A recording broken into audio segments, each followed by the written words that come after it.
Welcome back, everyone, to the 2018 Academy League. Our third game of this afternoon pits defending Academy champions FlyQuest versus TSM Academy. Now, despite losing Shrimp and Keen in the offseason, FlyQuest are looking as strong as ever. Yeah, and if you look at the comps that these guys were running in week one, they were definitely comfortable flexing their muscles in this new meta with those Mordekaiser picks and the lane swaps and the role swaps that were going on. This is a team of very smart players who are not afraid to innovate. And while they did suffer a loss last week against Cloud9, it was a game that was pretty close and mostly came down to one misfought skirmish that was pretty critical around Baron. And TSM Academy is another story entirely, however, still searching for that first win of Summer Split. Yeah, TSM still really hasn't found their footing yet, and they have a lot of new members on their team. I mean, Greg was moved up to the LCS, obviously, to help the most with that LCS roster, and it's probably not a very expected move, and so I doubt that the Academy team has much time to practice with Mike Young. The top lane carry picks have also not really been seen, and that's strange considering that they have the addition of Piecake Lord to the roster, who is someone that when we saw him on TSM Academy, or the Scouting Grounds, was playing a lot of carry picks. So it feels like they're still trying to find the strategy that works best for them now in Academy. Like we said, this is one of the teams that's trying to still find that first win here in their second game of week 2. So let's go ahead and meet the teams. Starting on the blue side, it's FlyQuest Academy with No in the top lane, Onda prowling around the jungle, Peck and Wolf hanging out at mid lane, Airy and JJ on bot and support respectively, and Coach Gabriel. Gabriel invert Zoltan Johan. Over on the red side, it's TSM Academy, top lane, Piecake Lord, jungle, Mike Young, Ablaze Olive in the mid lane with Mr. Rallas and Shady's down the bot side, and David Hermes, too, in the bot lane, or in the support coach position. In the bot lane, support coach position. My brain's frazzled from the last game a little bit. Yeah, that's one of those. No, I think anybody's brain would. Mark, if your brain wasn't frazzled from the last game, I would think we would have to donate you to science for them to, like, dissect your brain and figure out what made this man so mentally strong that he could survive such an ending unfazed. Now, hopefully we get to see a nice clean game here out of FlyQuest and TSM Academy to bring us back down to the real world. Yeah, to the real world. We'll have to see. FlyQuest, like you said, these guys aren't afraid to innovate. They're not afraid to get a little bit imaginative with their drafts, and we'll see what they can pull off here today up against TSM. Banning out the Brand and the Lucian, first of all, on the side of FlyQuest. It was a really interesting thing because FlyQuest Academy, I spoke with a lot of their guys before the season really kicked off, and they were discussing a lot of these strategies that you ended up seeing later in the LPL and the LCK. You know, they were experimenting and trying similar things out themselves. So a very forward-thinking team full of smart players who are also obviously adaptable enough to actually implement those strategies, not just come up with them. Camille will be the final ban on the side of FlyQuest Academy. They want to make sure that they're not going up against the same kind of camping that happened the last game. Maybe they were watching that game. And TSM Academy, their bans Nock, Zoe, and Irelia all going to be removed from them. A lot of meta champions being taken away, a lot more power pick focused than any sort of specific strategy. The Kai'Sa lock-in by FlyQuest, very interesting to me. We're talking about forward thinking and how they have a plethora of strategies at their disposal. No one in North America is really playing gold funnel strats, aside for them when they had the Mordekaiser. The Kai'Sa really early takeaway does make you think maybe they're going for a different gold funnel strategy, though the Mordekaiser is still available. Gold funnel is interesting because it's something that a lot of people were complaining about originally, but it's also something that has a pretty abysmal win rate overall if you look at it just as a whole. Yeah, and it feels very situational if it works. Like, you can usually point to a couple things that went really right in a game to make it work. And it's still seeing a decent amount of play in Korea, but really not in North America. Yeah, it worked against SKT, but SKT's having an interesting time right now. Yeah, they're struggling. They've tried it a couple times, and they made it look pretty fair and balanced. Europe, there's a couple teams experimenting with it. LPL, there's a couple teams experimenting with it. LCK, a couple more. But they are also doing the most experimenting across the board. Right. All right, so looking at what we're seeing this time around, it is the Kai'Sa for FlyQuest Academy, also going to be complemented by the Talia and the Aatrox. TSM picking up the Mundo and the Swain for what I'm assuming are solo lanes, but in this day and age, Mark, you can never quite tell exactly where everybody's going to be. Yeah, that Swain could easily end up bot lane, and I am very interested by this FlyQuest composition so far as the Rakan gets locked in. This is the beginnings of the exact same Super Kai'Sa strategy that was, or I guess it was a Terraki that they ran this with, but it was another gold funnel strategy where they put the Talia in the bot lane and the Aatrox in the top lane to give you two pushing side lane matchups, and then your mid jungle just super power farms.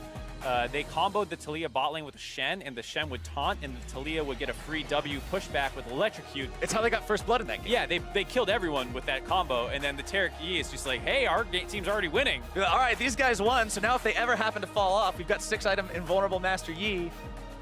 Yeah, We have no problem. So I'm really curious what FlyQuest is going to go with here, because if TSM doesn't ban the Shen out, they can basically run the exact same comp, but with the Kai'Sa instead of the Yi in their funnel strat. We'll see what they go with, because this could easily end up much more standard than I'm hyping it up. We could just see Taliyah mid, Aatrox top, Kai'Sa bot. Well, we will see Morgana and Alistar banned away by TSM Academy, targeting the support pool. Wants to make sure they keep the black shields away from the Kai'Sa. They don't want any of that CC immune monster status stuff. That's not in anybody's wheelhouse. Xayah and Olaf going to be banned out by FlyQuest. They're saying, all right, you've got Rakan. You're not allowed to have both halves. Yep, but what's interesting is the Rakan has been seeing a lot more combo with the Vladimir as well.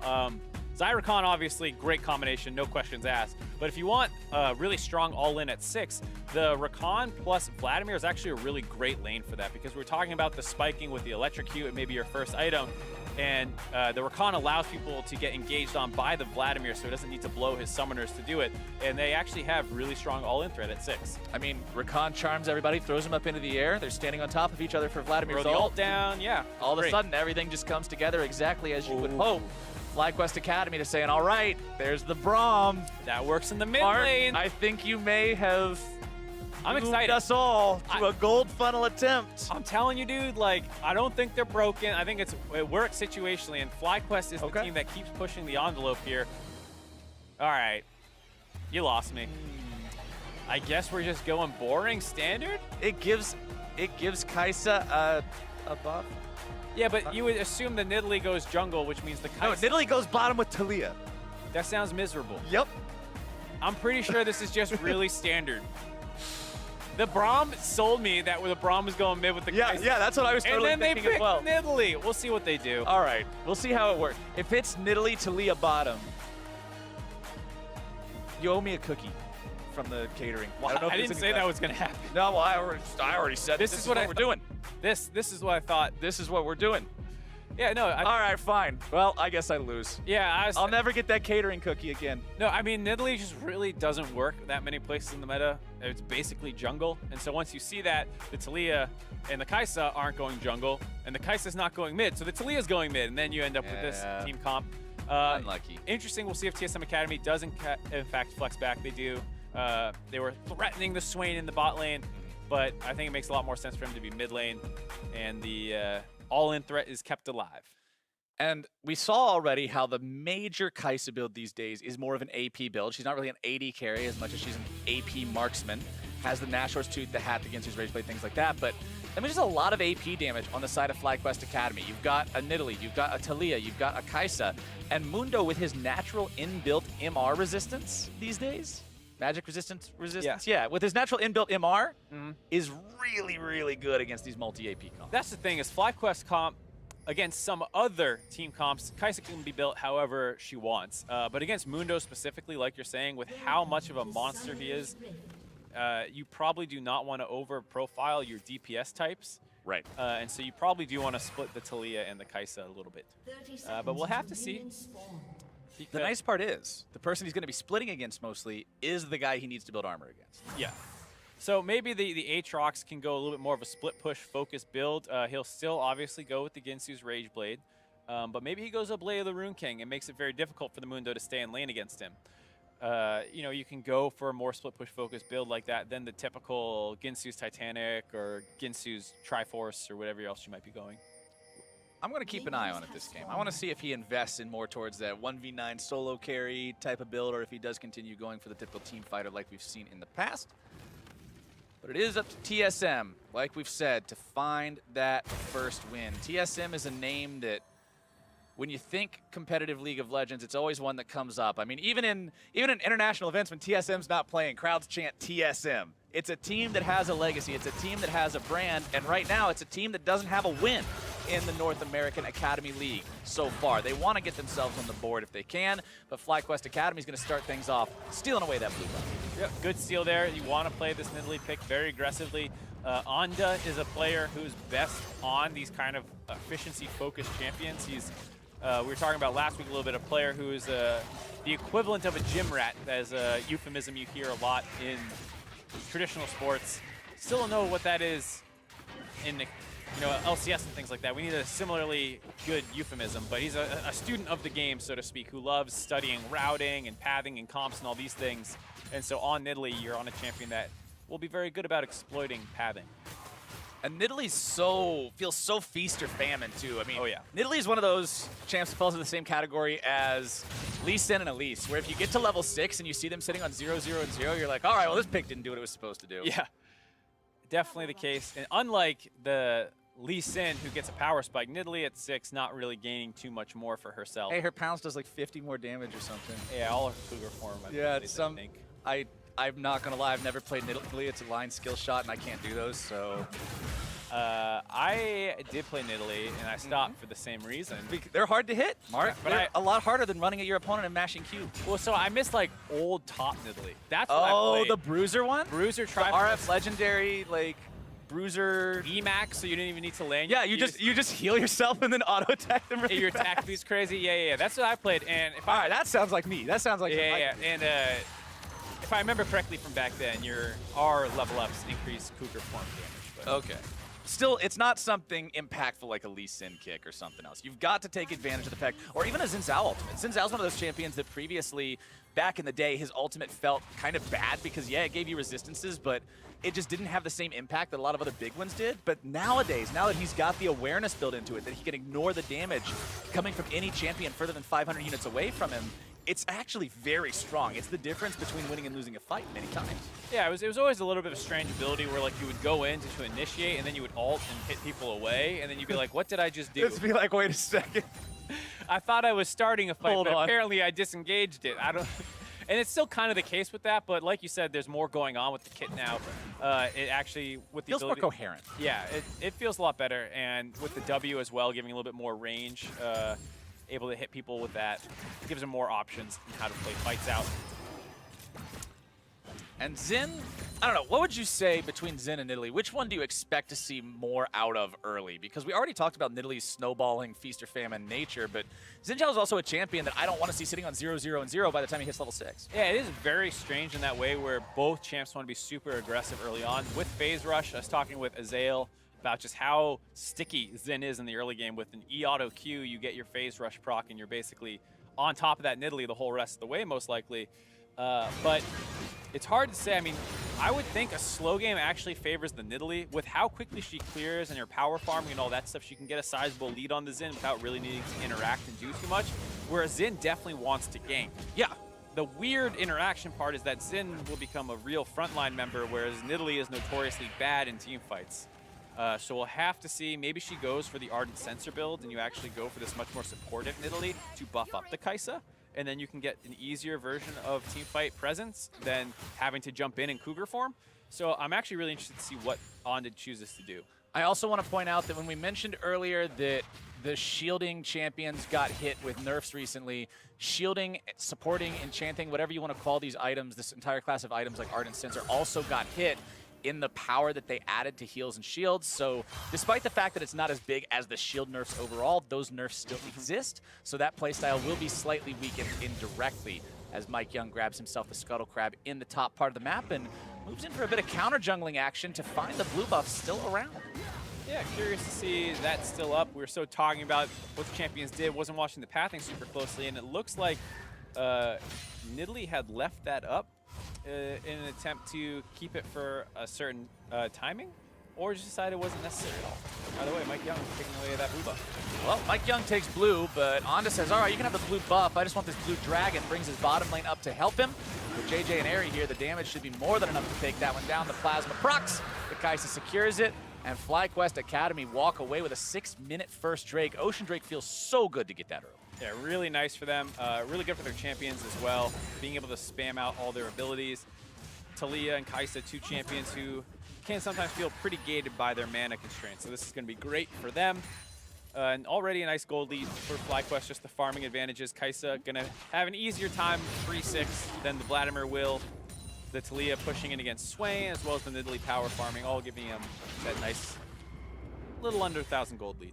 And last game we saw an Aatrox just have about the worst lane you could imagine. He got Hashinshin. He was not enjoying top lane because of the amount of attention that he was getting from the enemy jungler. But this time around, the Aatrox is allowed to pretty much do as he pleases. He's staying even in gold with the Mundo, practically point for point on the amount of gold they've farmed, and he'll be able to scale up and get to that point he wants to be that monster that we saw even a 0-7 Aatrox become in just the last game. Yeah, it's really surprising to see just that mini rework that Aatrox got, as well as some of the itemization changes and getting Conqueror and these things really push him into this monstrous late game split push threat, because he gets relatively tanky, gets a ton of damage and health sustain in his kit, and becomes very hard to deal with in the side lane.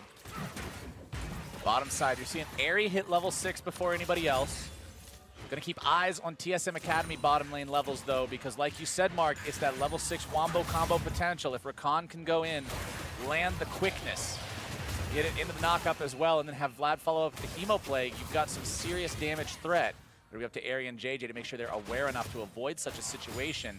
As the farming continues for Onda, level 6 here on the Nidalee. Mike Young also rocking that ulti here on the Zinjao, staying a little bit behind his opponent in terms of leveling, but that's what you would expect going up against something like the Nidalee. But Mike does have the ever so important crab control. Got that crab control. He was a level down previously, so good to see him catching back up. And Onda kind of losing a little bit of his advantage with the Drake take and those kinds of things. But overall, relatively even. Still waiting to see what the first action is, because it does feel like Pekka at this point should start getting out of his lane, influencing one of these side lanes. But it is tough because Mundo is notoriously difficult to kill, and your bot lane here, while pushed up, is starting to potentially have the matchup flip on them. Let's talk a little bit more about this Mundo, because this is Pie Cake Lord, remember? And you mentioned at the start of this game, this is a guy who, when we saw him at Scouting Grounds, what were people talking about? They were talking about his Camille, they were talking about his Fiora, they were talking about this guy playing these carry, bruiser, split pusher style of champions. And so far, he's kind of been put on tank duty with TSMA. But Mundo, although he's a tank, he's sort of like a carry tank. He still does a lot of damage. He can still fight. He can still split push. And that's what I'm interested in seeing Pie Cake Lord on this time, is seeing if they can make that succeed. Talia Wall comes in. Mr. Rawl is going to be sidestepping the spear. Wants to buy as much time. Tried to save the flash, but Talia Wall still lasts just a bit too long. Surprised to see the flash.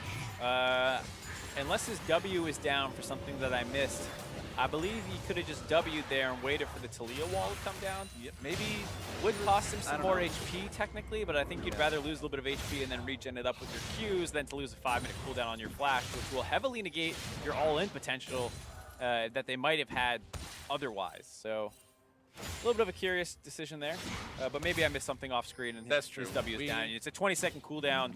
Yeah, sometimes maybe it gets blown in like a small trade just to dodge a winner's bite or something, because he didn't want to risk getting the CC piled onto him. But either way, he is down a flash now. No ifs, ands, or buts about it. With that cooldown no longer available, it means there is an opportunity to punish for FlyQuest in the future if they see that chance and jump on it. Tekken will continue to try to shove up here in the mid lane. And Blaze Olive has hit that point on Swain that I was talking about in a previous match, where level 9, things become spammable. Pie Cake Lord going to be slowed down, flashes out of the way of the Glacial Fissure, and all of a sudden, FlyQuest attempts are in vain to catch that Mundo. They will, however, still put themselves in a good spot for the Tier 1. Yeah, and this is a very interesting play that's starting to become more standard when you're against these aggressive, bruisery, all-in bot lanes that we sometimes see brand most notably in the LCS. Teams have started flipping their bot lanes up to the top side right around their first item power spike in 10 minutes, so that they can actually trade out turrets and get them out of this lane that potentially is starting to become very dangerous to them. It's becoming a bit of a staple play, and once again, FlyQuest Academy showing how smart they are, how much attention they're paying to the meta, and what people are doing to avoid some of these pitfalls. And not only do they get the turrets, they're actually going to be able to grab the Rift Herald as well. They got the Rift Herald. Yeah, TSM responded with a turret of their own, but they were too late. They lost the first turret bonus gold over to FlyQuest Academy. So overall, FlyQuest Academy playing the rotation game in a smart way, getting themselves these leads. It's now almost up to 1,000 gold, not including the bonus that you have, the intangibles from that Ocean Trade.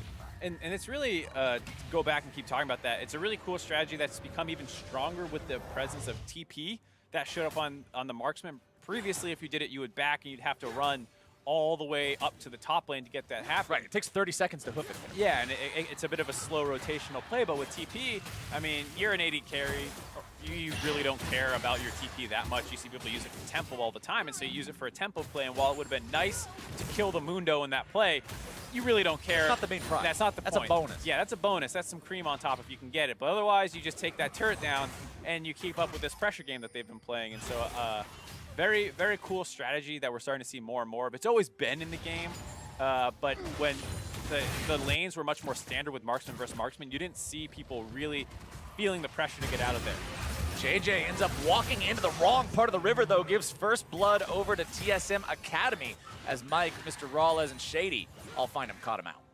And that kind of goes to show the concern when laning up against that all-in bot lane, combined with the jungler, and the fact that they were topside previously, didn't have much vision control down there, just a little bit too aggressive trying to get vision control back for his marksman.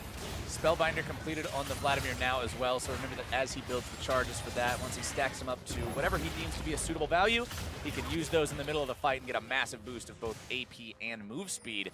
Pie Cake Lord continuing to try to defend underneath this tier 2. Mundo trying to get away from this one, pops the ulti, wants to regen, wants to stay safe here, lands the briefcase onto Peckinwolf. And it looks like FlyQuest decides this is no longer worth it. They would have to invest way too much. Mike Young going in deep onto Airy. Flash for flash. Airy gets himself away from that one. JJ still going to be in some trouble. Throws up the Unbreakable. Gets knocked right back up into the air. Glacial Fissure going to be keeping him alive along with that stopwatch. Reinforcements have arrived. Onda comes in, throws out the spear. Ablaze Olive still going to get that last little bit of damage, but will not quite find it. Mr. Raw is going to be taken low as well. No, can't quite make his way into the fight as Ablaze Olive takes down JJ, and TSM Academy come up 1-0 in that fight. Really nice skirmish by both teams as Onda potentially in trouble. Grabbing themselves a bonus stopwatch on the way out. Feels good, man. Feels real good. And like I said, both teams playing that pretty well. JJ stayed alive for so long. He actually probably could have disengaged and stayed alive the entire time, but FlyQuest tried to punish with those members that had temporarily rotated up to the top side. Tried to punish that engage by TSM Academy, but felt like FlyQuest was getting a little too cute. They dropped Shelly in the mid lane for priority. We're going to rotate top. We're going to get our split pusher going against the Mundo, but there's no minion wave. You start getting poked out. Nothing's really working. You could have just stayed mid with Shelly and taken that mid lane turret, which has no HP, and instead you're getting counter engaged on as you put your bot lane in the mid lane. But once again, JJ plays this pretty well, takes a lot of damage, has a stopwatch to stall out. Here comes Onda coming in, and JJ stays alive with the heal from Onda. Now No is caught out of position. He's going to have to jump away to try and stay alive, and the Blaze Olive finally able to flash in and finish off that kill. Not able to find anyone else, but once again, you could have, kiss, keep it simple, stupid. Just, you have Rift Herald in the mid lane, throw a couple auto attacks, take that turret down. Don't need to go for all these crazy plays. Yeah, both deaths so far onto JJ. The first one just being in the wrong place at the wrong time in the river, and the second time around not respecting what a Blaze Olive could do with just a flash into Demon Flare activation. So gonna need to see him play a little bit more carefully if FlyQuest Academy wants to come out on top in this one. They're still commanding the gold lead. Despite the fact that it's 0-2, they still have the overall advantage just thanks to the farm leads they've built up in the jungle, in the top lane, and the bottom lane. And we'll see if they can try to make a play here in the mid lane, throwing out the Weaver's Wall, not isolating Shady. Even if they did, he could have just jumped back over that wall. They'll try to push up into this turret, and they do land the seismic shove down onto Shady, who's going to go in, pops the quickness, trying to re-engage this fight. Airy going to be taken very low, no way out of that one. Blaze Olive seals his fate with the lightning. JJ forced to flash back up the wall, but No wants to go in. Pie Cake Lord's going to say no to that one, flashing himself out. Mr. Rawlez in the back line. JJ going to be kept alive ever so barely. Peckinwolf has to flash over the wall. A Blaze Olive again, popping that Swain ulti, a massive force in the fight. It's going to be a bot laner for a mid laner down in the Wraith Pit, as well as Peckinwolf and Mr. Rawlez send each other to the grave. And it's another fight going the way of TSM Academy, picking up 3-1. A couple people starting to get low on TSM Academy. Mike Young almost dropped as well. They did find Mr. Rawlez, but this drain tank meatball regen comp, whatever you want to call it for TSM. That's quite a mouthful. It's a lot of things. I mean, drain tank meatball regen comp. I mean, look at it. Swain and Vladimir, both mages who get very, very tanky and have a ton of regen built into their kit. And then you have Mundo as well, who can charge you down. They end up a little bit too far ahead of their team, so Shady kicks things off and it allows the rest of the guys to start running them down. There's no hope for a marksman this early in the game. You don't have enough items yet to really chew through all this health that's coming in. Mr. Rawlez goes a little bit too deep here, but he is setting up his team to find a lot of success, so not too bad for them. And it's just caught out, didn't quite have the cooldowns to stay alive. And there you see, you know, just they can run straight at you. Swain will run at you, Vlad will run at you, Amundo will run at you, Zim will run at you, and there's just no way for FlyQuest to have the DPS to cut through them yet. And as much as JJ's trying, he's not enough heal by himself. You can see the gold on the screen. It's still pretty even across the board, considering the game is only 100 gold apart, even after that big TSM team fight win. One thing I also want to point out, keep in mind, with TSM having scores like 2-0 on both their mid laner and their jungler, those kill sprees are worth some gold now. So if FlyQuest Academy can grab those shutdowns, it's going to spike them ahead by a decent margin. This is a really interesting game to me for a couple reasons. I think what FlyQuest were trying to do was very, as we see, Blaze Olive taking a little bit of chunk.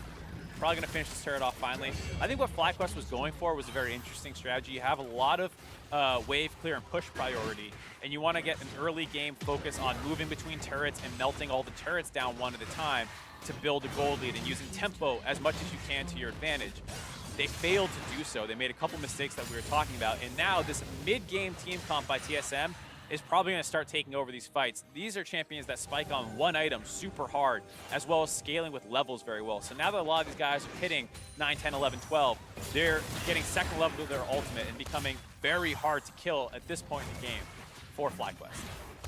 FlyQuest Academy still looking to put some of that innovativeness that we were talking about during Champion Select to use. I want to see some creative plays, some creative maneuvers on the Rift, Mark, not just in the Champion Select phase, but TSM are just utilizing this Drain Tank Meatball region comp to... I'm surprised you remember all the words I said. Yes. I don't remember what I said. They were a beautiful symphony of language. I had to keep that in the memory reserves. But they do take down that mid lane tier 1. They get themselves 3 turrets overall. FlyQuest Academy will answer immediately, having 3 turrets of their own. And we're back to a deadlock in terms of the gold. Neither team able to find that lead, but I do want to go back to what you mentioned earlier, talking about the Nidalee builds is more of a supportive looking style here with the Chalice of Harmony coming out. Yeah, and this is helps alleviate some of the problems Nidalee run into. She's definitely not an Enchantress, but with that heal and the attack speed buff that goes on, and if you have a hyper carry like the Kai'Sa, you can kind of slot into that Enchantress role, so you don't have to go for the AP Assassin, Lichbane, I'm going to murder your face. Oh my god, one hit, get out of my jungle, flash my mastery. Yeah. You don't have to play Nidalee that way. That's the fun way, that's the flashy way. Yeah. But in a 5v5 team comp against whatever team comp you keep calling it, that I called it initially. Nidalee's not going to work. The Drain Tank Meatball region comp? Yeah, Nidalee's not going to perform too well against that comp. So you slaughter more into that Enchantress role. I do like the decision here by Honda. So I already gave you 1 point for being right about Nidalee. I'm going to give you another point now for being right about the Aatrox. You said we might see the Blade of the Ruined King as opposed to the Titanic Hydra. And although Titanic will be coming in here shortly, Blade of the Ruined King versus this Mundo was the first choice. And look at the itemization Piecake Lord is forced to go into in response to that. Sunfire, Tabby, Thornmail coming up next. These are wonderful anti-Aatrox items, and they are really not good against AP Kai'Sa, Taliyah, and Nidalee. No, this is definitely a focus on stopping the split push, which I think makes sense. If you lose side lane pressure, it's much worse than not being quite as tanky as you want to be in a team fight. So I understand the over-focus a little bit in dealing with the Aatrox, because you have other good frontline members here. Like we already hit it with the Vladimir and the Swain. Those people can also play frontline. So it's not like you're the sole tank taking up all this magic damage. And I can understand, like I said, just wanting to make sure you're never stuck under your turret 24/7, unable to stop this Aatrox. On a standard Drain Tank Meatball region comp, no Meatball stands alone. Standard. Yep. Very standard. You know what's great? Aatrox could slot into that comp and keep the name. Yeah, he's a it would tank. still. I was actually, as soon as you said the name, I was like, wait, which team's Aatrox on again? It's like, because he does the same thing. There's a lot of them in the meta right now. Apparently that's just kind of the name of the game in League of Legends on patch 8.12, but the name of this game is still just blow for blow. Both these teams, nobody eking out an advantage. TSM Academy trying to push into the top side here, moving into the enemy jungle, setting down some wards, setting themselves up for picks, and so far we've seen Shady not be afraid to go in, even when it looked like they were trying to catch him out from the side of FlyQuest. he's not afraid to hit the R button, turn on that quickness, go back in and try to turn things back around on the side of FlyQuest. JJ gonna be taken low, healed up but still shut down, and Aries gonna join him in just a moment. No on the front line trying to hold off, but instead he's gonna be forced into resurrection immediately. Piecake Lord standing on top of that dead body, making sure he puts him down in the dirt for the second time. It's an 8-1 game now in the favor of TSM Academy. There are 3 dead on the side of FlyQuest, and you have to think TSM is gonna be looking at that Baron. Yeah, 21 minutes in, they have the Mountain Dragon, so while their Baron damage isn't the highest, it's still pretty good right now. They're able to burn this down, and it's gonna be really hard for Peck and Wolf and Honda to force them off this objective. Already being forced back. Mr. Rallas going after Peck and Wolf, takes him very low, wants to get that empowered transfusion, flash away from Peck and Wolf, keeps him safe. Mike Young and Piecake Lord trying to maintain aggro on the Baron, but Airy comes in, he wants to take down Shady instead. It looks like Shady's gonna flash over the wall to safety, and Airy just gets taken down. Mr. Rallas going on a killing spree, 4-1-2 with this Vladimir. Saw the YouTube montage in his eyes, but was not actually able to. My mind's telling me no. But his body. Hey, he stopped the Baron. He stopped the Baron. Okay, it did. It did. And here we just see the power of the comp that TSM's hitting right now. Like we were saying, hitting some power spikes, starting to be really hard for anyone to chew through. And they have a lot of engaged threats, and they can just keep chasing in. The turret's not enough to deter them at all. You see, even though Shady gets low, everyone else can just trade off.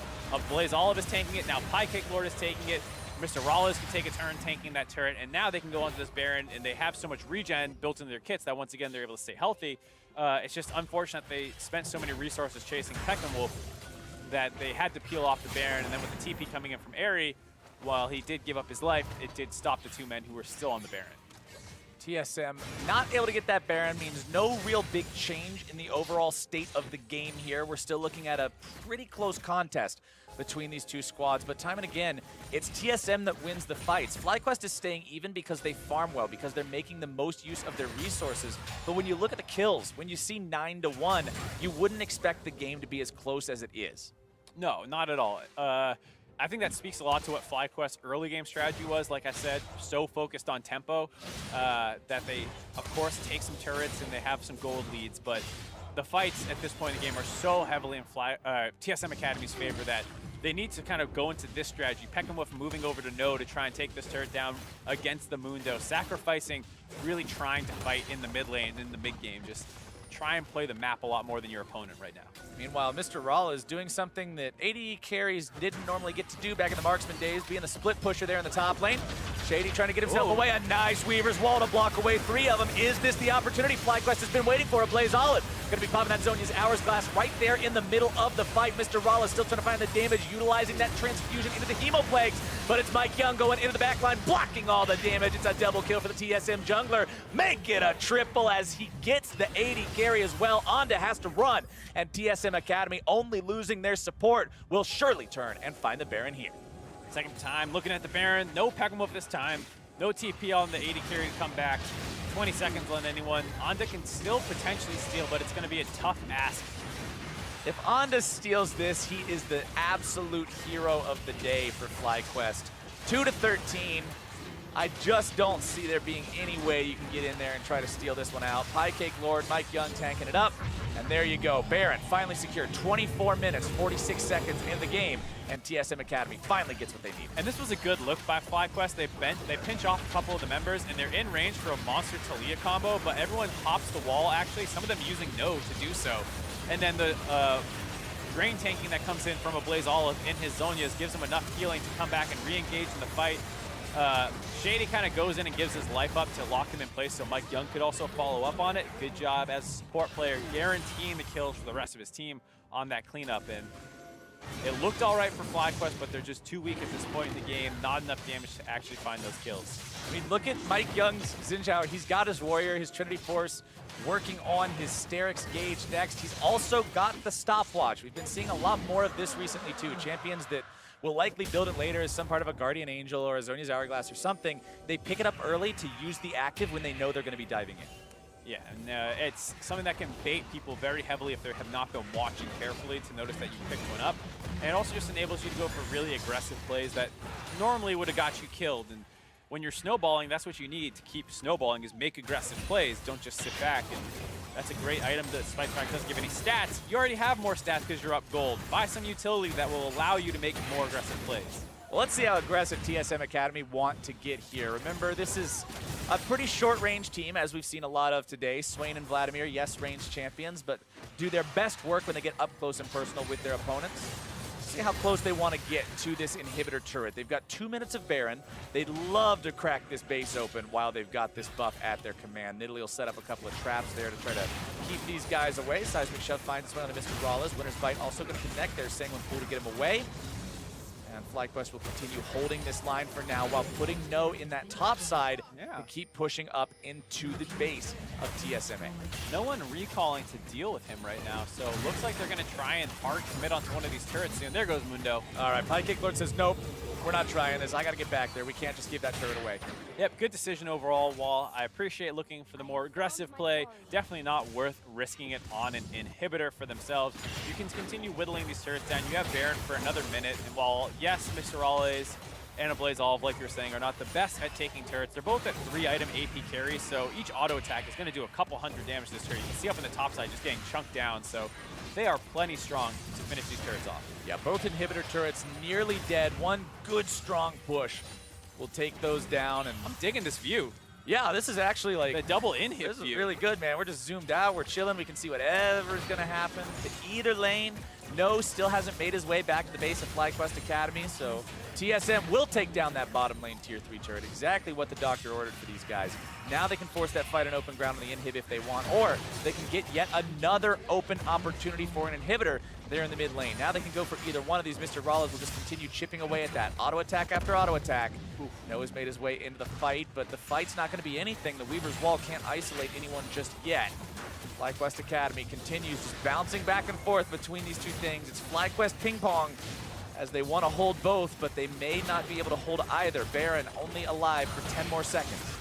Yeah, and it's one of those things where you're just watching both drop and hoping the enemy team mispositions, but it doesn't look like it's going to happen. Maybe it would have been better if TSM Academy, or excuse me, FlyQuest Academy just pulled the trigger on one of these two inhibitors that are dropping down. Piekick Lord also working down the top side turret himself, really ballooning this gold lead up close to 10K now. A game that was dead even for so long became about a 2,000 gold lead after the fight before the Baron, and then since then it has just gone completely out of control. TSM taking over not only the lead statistically, but in terms of the tempo on the map, having the one inhibitor down, having the other one at half HP, having everyone just knocking on the door to the FlyQuest Academy base. This is where TSM fans wanted to see this team at, ready to find that first win, ready to make some waves in Academy, look like a team that can really be a contender.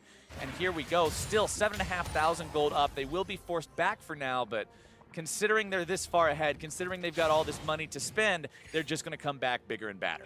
Absolutely. Good decision, I think, to not overgreed for that mid lane inhibitor. Wasn't really going to add too much more to your map pressure. You already have mid lane priority locked down just by being ahead in the game. You don't need to overstay and get poked out or anything like that. Like you said, a lot of gold on people, 2,000 on most of the people. Vladimir still looking to spend his. Didn't actually 2,500 gold on this guy. Yeah, I wonder what he's looking for. Either way, you see a lot of gold on their members. Very good decision to go back then. Spend that. Maybe he's trying to get a Void Staff or something. I'm honestly not quite sure, but not much MR to really chew through the Void Staff. Well, I think AP items that cost slightly more than 2,500 gold. Void Staff's the first one that comes to mind. Yeah, I don't know if that's the right choice here, but thinking emoji? I mean, I don't know. Yeah, who knows? Skronger's not an AP champion. I hope these items. Mike Young going towards the top lane, hanging out. He's got his support. He's got his top laner there as well. Remember, there's only one inhibitor turret left standing, so Piecake Lord's going to constantly apply some pressure to this lane just to make it so FlyQuest stays sweating. Bottom side has super minions constantly pushing that one up. The rest of TSMA is going to be hanging around the mid lane as well to keep putting more pressure onto the open inhib. And FlyQuest right now is just really in need of a misstep from TSM. And they, like we said, with that Kaisa, they can potentially find a fight like that if the engage doesn't go quite right and Ari kites it out, but only on 2 items versus, like you said, that Void Staff showing up 4 items now. Hey, I did it. Look at that. 4 items on the opposing bot lane carry. You're pretty heavily outclassed at this point in the game, and if they can continue to stall out and get the Kaisa more to the 3-4 item point, maybe that's enough to chew through the Mundo, but right now, looking like a tall order. Piecake Lord nearly getting himself up to that inhibitor turret. Baron going to be live in 45 seconds. Cloud Drake, the last elemental Drake you'll see, alive in 30 seconds. Shady doing a good job sidestepping that seismic shove. Look at that nice little row of Nidalee traps in the jungle. Someone's going to have a really painful foot if they walk through there. It's like walking through an entire room full of Legos. You just step on one after another. By the end, you just feel like your foot's been through some sort of unholy hell of horrible piercing pain. Lego traps. Yeah, Lego, exactly. That's what we need is a Nidalee skin that drops those, but TSM Academy trying to make a move there, not quite going to find it. Peckinwolf blowing both summoner spells to get himself to safety. TSM health bars still mostly in good shape. Mike Young's going to regenerate. They do have no real regeneration in the form of Drakes. The only Ocean Drake so far did go to FlyQuest. Plays Olive, finding a little bit of damage down on JJ. Talia Wall goes through, but I mean, Nidalee with a nice hurdle. Getting anybody? Yep. Nidalee's like, all right, we'll jump over that and throw a spear. And Nidalee wasn't on the track team in high school. The hurdles and javelins just aren't quite where they needed to be. Mr. Rawlez still trying to get himself away. Airy jumps in, forces out the Sanguine Pool. Mr. Rawlez, though, just says, all right, cool. I'll pull it and walk away. Yeah, they're pretty far forward now, so Blaze Olive taking a flank. They can just force this fight. Yep, this is exactly what TSM Academy was looking for. JJ going to be jumped on again, taken very low. Piecake Lord looking to run him down. No escapes off to the side, of FlyQuest seems to have disengaged what could have been a very bad fight. There's an interesting decision by TSM Academy going back to that first attempt onto Peckinwolf. With Baron not quite up yet, I would have thought that they would have wanted to keep their flash on their best engage tool in Shady and just wait for the Baron buff to come up and then engage if they look to counter it. Instead, they used that tool early on, not over an objective fight, and it's making this a little harder for them to win some of these fights. Baron to about 5,000 health. TSM Academy still wanting to take this one down. They make the call. They're like, keep DPSing, keep DPSing, keep DPSing. Down to 2K. Shady grabbing the kill onto JJ. Starting this fight off. Baron's going to be disengaged on Piecake Lord, having to try to get himself away. No one's the damage. Exhausted, so he can't quite find it. Airy trying to escape. Going to be knocked up into the air, except for the zone. He's keeping him alive. Mike Young still looking to cut these guys down. Right into the middle he goes. The resurrection for No is only going to buy an extra couple of seconds. He goes down. The TP comes into the bottom lane. It's 4 dead on the side of FlyQuest Academy. TSM does not even need the Baron this time around. They should find their win.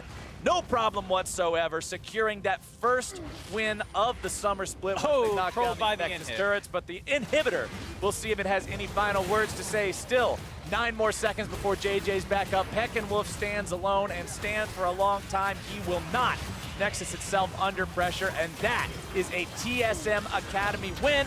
Just dragging out the last couple of seconds, and there we go. Trying to get the most out of their first victory in Academy here for TSM. Gotta savor it. Yeah, gotta enjoy it, find a couple more kills. They close that one out with their very strong mid-game team comp, really doing a good job picking fights around the mid lane towards the end of that game and then being able to snowball through to victory. And I know we made a lot of jokes about the Drain Tank Meatball region comp, but at the end of the day, when they were as far ahead, or at least on even, and it wasn't even super far ahead, let's be honest. It was even gold. Yeah, it was even gold. But when you have even gold versus scaling champions that feel like they need multiple items to come online versus, hey, I bought health, I'm gonna run at you. Yeah.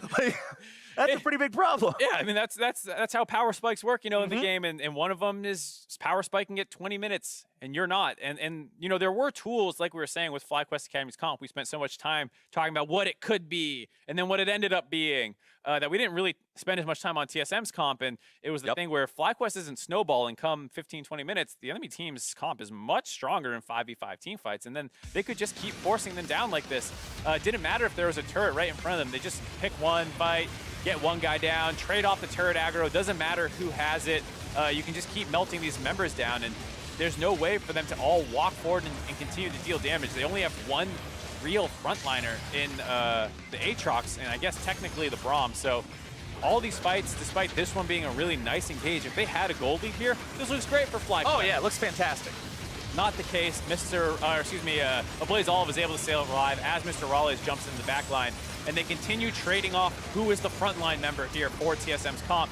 And of course, it always ends with all those drain tanks being the guys left alive. And there was so many times where it seemed like somebody from TSM was going to drop, especially Mike Young. I know I saw his health bar dancing with death time and time and time again, but every time he walks away with just a little, he keeps himself alive and not giving away those extra kills. Imagine if every time TSM got a kill or two, there was an equal return kill from FlyQuest. When the gold was even, when the score was 9-1, if the score is 9-9, all of a sudden FlyQuest has that advantage. So playing those fights so well and walking away, just skirting on the edge of death, is exactly what TSM had to do to keep themselves alive till they hit those power points. Yeah, and I think people are making good decisions with their builds as well. We talked about how the Aatrox should go play the Rune King to try and get split push pressure, and at the same time, you have the Mundo realizing that and heavily prioritizing armor as well as getting the Grievous wounds down. So both top laners doing their best, but the 4v4 and the 5v5 just so heavily in TSM Academy's favor. TSM Academy have to be feeling good about that one. Like I say, even though it is the first win of the split for them, sitting on a record of 1-3 now, getting that first win is the first step. Right? You don't want to keep going down this path of, well, what's not working? Obviously, we're not figuring something out correctly. It's just loss after loss after loss. This tells you, okay, here's a formula for how you win these games. Repeat. Exactly. And Mike Young in particular looked pretty good this game as well, despite getting outpaced by the Nidalee early on in the game. Which we expected. Yeah, as we expected. And then he found a lot more fights for his team later on. And we talked at the top of the game about how he's having to gel with new teammates, not really a change that you go into all happy about, getting taken off from the main team and put down to the academy team. And so there's obviously going to be a transition phase, and hopefully this is the first signs that they're coming through the other side of it. Well, TSM's win in this game brings us to the end of our third game of the day, but there's more league action coming up right after the break. We'll return with Game 4 with 100 Thieves versus Fox Academy. Once again, hands off that browser.